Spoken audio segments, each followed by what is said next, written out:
mas-uuliyiintan ka socotay dowlad goboleedka galmudug uu hogaaminayay gudoomiyaha baarlamaanka dowlad goboleedka galmudug xubna ka socday gobolka banaadir maamulka degmada Dayniile xildhibaano ka tirsan labada aqal ee baarlamaanka federaalka Soomaaliya ayaa howlo kormeer shaqo oo ay ku dhiirigelinayaan dhismaha wadada degmada Dayniile oo dhismaheedu socday taasi oo wajigii hore dhamaaday ka sameeyay wadada iyagoona bogaadiyay howlaha horumarineed ee ka soconaya degmada Dayniile dhinacyada amniga iyo arrimaha bulshada kormeerka kadib ayaa waxa kulan looga hadlayay dardargelinta howlaha lagu horumarinayo degmada Dayniile iyo soo dhaweyn loo sameeyay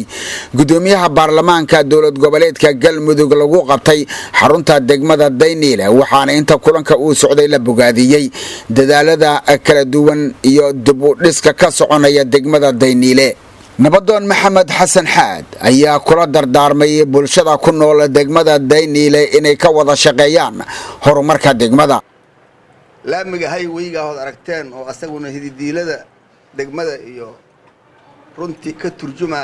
horumarka degmada oon ku faraxsanahay ku soo dhawow degmadu waxaad moodaa siday aheeday sanadihii hore maanta waa ka duwan tahay laamigaasaa ku socda aeroboor aad arki doonteen asaguna wax weyn ah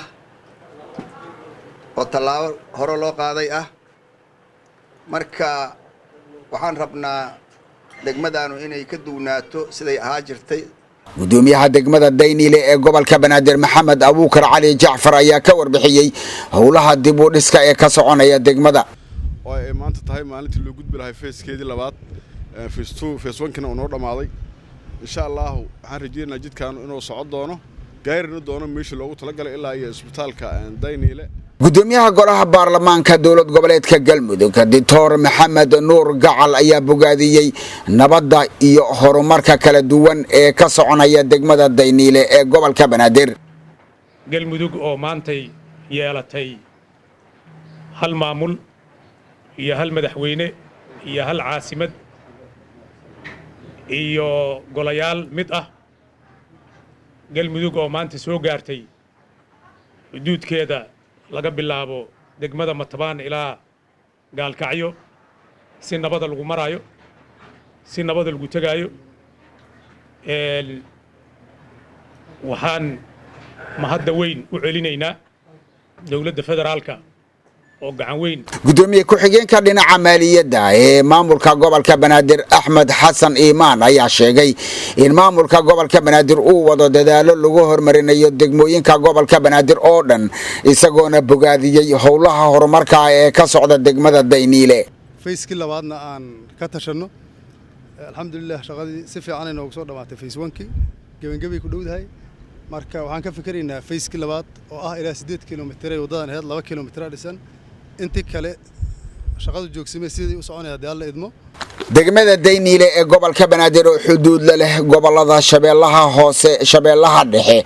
ayaa mas'uuliyiintu howlo loogu kuurgalayo xaaladaha amniga ay ku tageen qayb ka mid ah Shabeellaha Hoose dhulbeereedka xuduudda la ah degmada Dayniile iyo deegaano ka mid ah degmada Afgooye oo diris la ah degmada Dayniile mas'uuliyiinta ayaa waxa sidoo kale ay kormeer ku tageen boorka degmada Dayniile ee gobolka Banaadir iyagoo kurgalayay qaabka boorku u shaqeeyo iyo xaaladda amni guud ahaan Muuse Cismaan Abtow telefishinka qaranka Soomaaliyeed Muqdisho.